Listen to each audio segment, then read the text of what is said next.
Las conclusiones por parte de la diputada Guadalupe Almaguer Pardo, secretaria de la Comisión de Igualdad de Género. Por favor, diputada.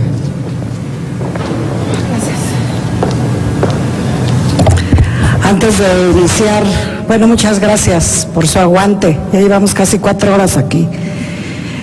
Antes de iniciar, quiero hacer una aclaración, que hay que hacerla, es pertinente, sobre el asunto de los catálogos de simulaciones que dijo nuestra ponente Flavia Freiberg. Ella se refirió sí a un catálogo de simulaciones que tiene que ver con los comportamientos de simulación que hacen los partidos políticos para evitar alguna sanción o de lo que se repite mucho. Nosotras en los partidos políticos sabemos bastante de eso, y que tiene que ver con un asunto de malas prácticas, no precisamente de otro tipo de simulación, ¿no?, sino de simulaciones. Difícil, pero difícil de concretar y de resumir en 10 minutos lo que las ponentes expusieron en 3 horas, pero vamos a hacer un esfuerzo y un agradecimiento, por cierto, que tiene que ver primero con un ejercicio que para nosotras, además en la comisión, es un gran reto, porque todas quienes estuvieron aquí y están aquí esta mañana nos traen una tarea. Yo quiero ser muy breve y decir que de las conclusiones, la mejor manera, nos dice Diana Paola, de tener un seguimiento de violencia política en cuestión de género es a través de las definiciones. ¿Qué es?, ¿no?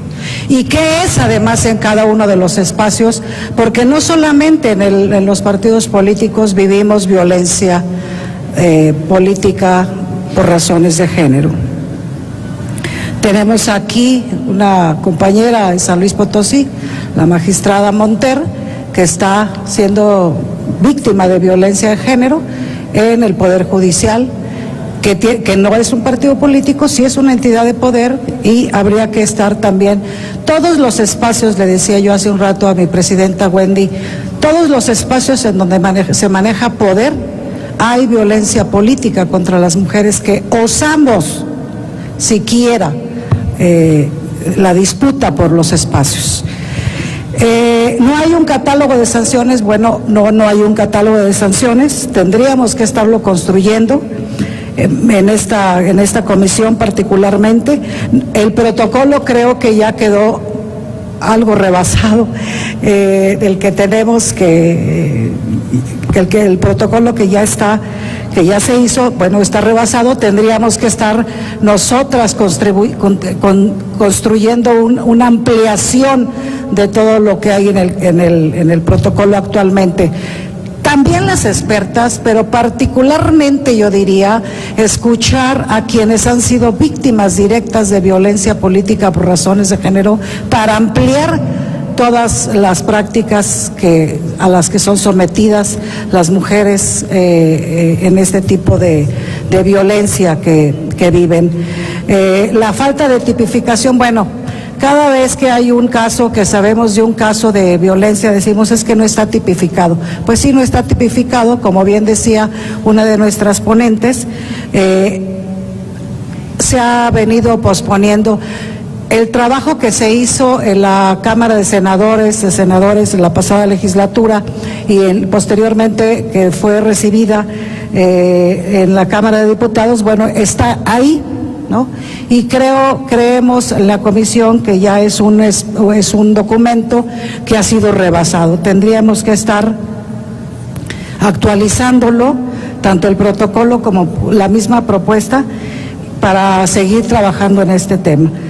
En el tema de las sanciones, la mayoría de nuestras ponentes dicen, si se concluye que un candidato cometió violencia política contra las mujeres en razón de género, se le podría negar una candidatura. Desde ese comentario hasta que haya cárcel. Yo diría que no es la salida. Tiene que ver con la prevención, sí, pero también tiene que ver con medidas de sanción, porque si no, nosotras nos esperamos a que esta sociedad y los ordenadores de poder, donde mayoritariamente están hombres, veamos resultados de la prevención. Bueno, pues la verdad es que va a estar un poco complicado. Sí me parece que tendríamos que estar en el tema de la prevención, por supuesto. Creo que todos los instrumentos legales deben de tener incluido el tema de la prevención, sin dejar que haya un capítulo, por supuesto, de sanciones. Sin sanciones, ya se dijo aquí, decía una compañera, no podemos seguir haciendo leyes sin dientes. Chimuelas, dijo. Bueno, no hay posibilidades de que nosotras estemos hablando de igualdad sustantiva, en efecto, si en el camino está, en el camino para llegar a la igualdad sustantiva en todos los espacios, son espacios minados para las mujeres. Avanzamos un poco y hay una mina, avanzamos para un lado y hay otra mina. Si osamos denunciar la violencia política contra las mujeres, es otro tipo de atrevimiento, pero que vemos constantemente. Esta violencia se duplica, se encarniza y se agrava cuando se denuncia. ¿Cómo se atrevió además a denunciar, no? Tendríamos que estar cumpliendo las mujeres lo que nos han dicho toda la vida, de cállate y aguántate, ¿no? Y yo creo que, bueno, en 2018 y en el camino 2019, yo sigo viviendo en el año pasado, en el 2019, con todos los avances que hemos tenido de materia legislativa, pero también en materia de conocimiento, no podríamos estar teniendo esas culturas. Yo quiero retomar a Flavia en Freidenberg, cuando dice, no hemos sido capaces de aterrizar estas ideas en las mujeres que hacen política a nivel local. Hay dificultades conceptuales y las fronteras ambiguas del término. Pues sí, es enormemente difícil. Y quienes estamos y venimos de los estados de la República lo sabemos bien, ¿no? Una cosa es el ámbito nacional y el acceso a la información y el conocimiento que tenemos quienes hemos estado trabajando en ámbitos nacionales, y el municipio o el estado.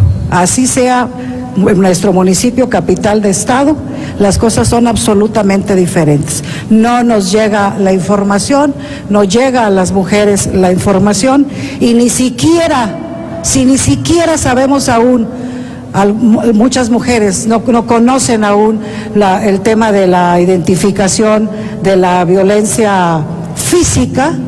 Este tema de la violencia política es muchísimo más sofisticado, ¿no? Entonces tendríamos que estar, como dice la doctora Flavia Freinders, estarlo visualizando y trabajando en los municipios y en las ciudades. Muchos hombres, dice, sigo con Flavia, no saben que ejercen violencia política, y de esa manera se toman este tipo de decisiones. Bueno, yo creo que aquí habría que ampliar. Afortunadamente vamos a tener el acompañamiento de Flavia y ver exactamente si esto tiene que ver con cómo actúan los hombres en el poder. Decía yo hace un rato, el gran problema que tenemos es que hay una complicidad de género en las instituciones que genera ese establishment en donde se protegen unos a otros, y entonces se convierte esto en violencia política contra las mujeres prácticamente institucional, ¿no? Ya no es el juez, ya no es el magistrado presidente, ya no es el presidente del partido político, ya no es exclusivamente el candidato que te disputa el distrito, sino es toda la estructura de cada una de las instituciones en las que estamos las mujeres dando esta pelea, se dice, yo diría la defensa de nuestros derechos humanos y a una vida libre de violencia. Hay múltiples formas de violencia, por eso hay dificultades para tipificar la violencia política contra las mujeres. Yo creo que tiene más bien que ver con las resistencias. ¿Por qué la pasada legislatura no terminó el trabajo que se le envió de la Cámara de Senadores? Porque hay resistencias. Ahorita ya tenemos un voto aquí con Panchito, pero la idea es que estas resistencias se rompan y esta legislatura, que yo soy muy insistente y muy incisiva en decir cada que tengo oportunidad, que se tiene que notar que esta 64ª legislatura es la legislatura de la paridad de género, ¿no?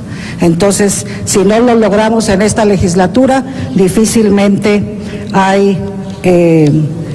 se podrá hacer en otra. Bueno, agradecerle también toda la aportación local, porque me parece que es ahí donde tendríamos que estar extrayendo a lo nacional para hacer todo este catálogo. También a Rita Bel López Güences, que nos trae todo el tema, que es todo un caso, el caso de Oaxaca. El caso de Oaxaca es todo un caso, ¿no? Entonces, invitar a las compañeras como Rita Bel, bueno, nos hace estar permanentemente en el llamado de atención, igual que Alma Delia Eugenia, la compañera del Estado de Guerrero, que en efecto yo haría mención quizás en tu brevario de los ejemplos, doctora, habría que incluir la atroz violencia política que vivió nuestra compañera Beatriz Mojica Morgan. Atroz, inenarrable los episodios de violencia por la senaduría que vivió nuestra compañera. Si hay un ejemplo, si puede haber un ejemplo de lo que es violencia política, ahí está el de Beatriz Mojica, diría yo. Agradecerle, por supuesto, a Marta Martínez Gómez, que nos dejas muchas tareas, Marta, igual que todas las ponentes a quienes agradecemos. La tarea para la comisión no es un asunto sencillo, pero creo yo que, como lo hemos dicho desde el inicio de esta legislatura, la Comisión de Igualdad de Género tiene una característica que poco veo en otras comisiones, lo debo de decir con toda responsabilidad, pero sí con mucha claridad. Es una comisión que ha privilegiado la defensa de los derechos de las mujeres, y lo demostramos desde el primer momento en la defensa del presupuesto, cuando venían eliminados algunos conceptos, algunos rubros, y se colocaron. Hemos privilegiado eso al color de los partidos políticos, porque no se trata, como decíamos mi compañera presidenta y una servidora, de estar cediendo. Se trata de que la altura política de quienes hoy estamos en esta legislatura, particularmente en la Comisión de Igualdad, que por algo quisimos y peleamos y defendimos, en mi caso, estar en la Comisión de Igualdad, para unas fue sencillo, para otras no. Estamos en ese espacio por un compromiso con las mujeres y las niñas mexicanas.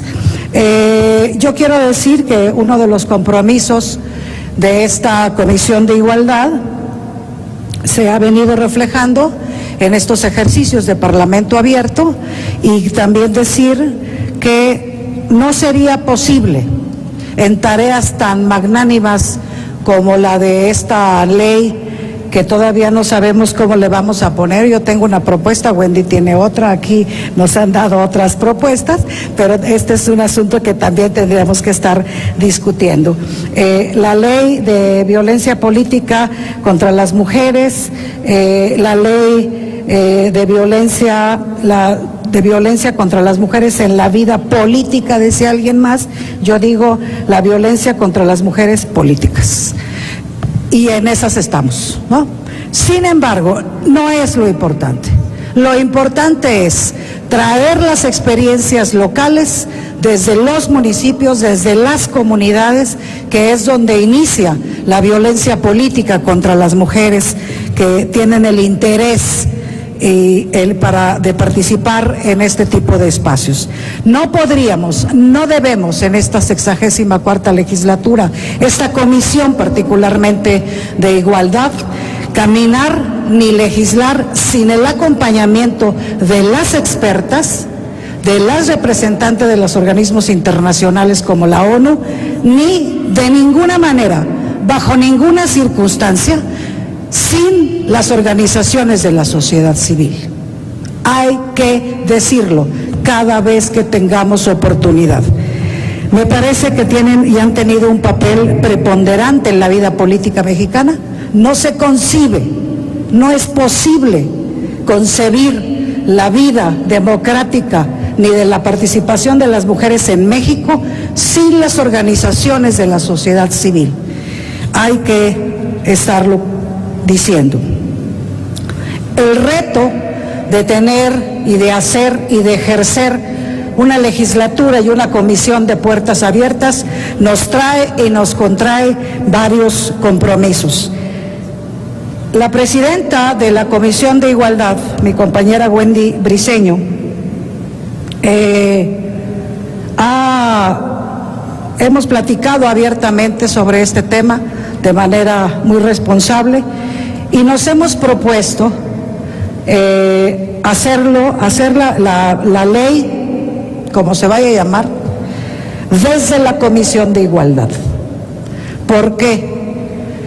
Porque si bien es cierto en la legislatura hay una lluvia de propuestas, y se han presentado varias iniciativas, también es cierto que lo que más nos importa es sacar la ley en esta legislatura. Y para ello hay que dejar, le digo yo a Wendy, mi presidenta, hay que dejar los egos de lado. Dejar los egos de lado y priorizar los derechos de las mujeres y particularmente el derecho a una vida sin violencia. A mí me parece que esa es una responsabilidad primera de la Comisión de Igualdad de esta 64ª legislatura.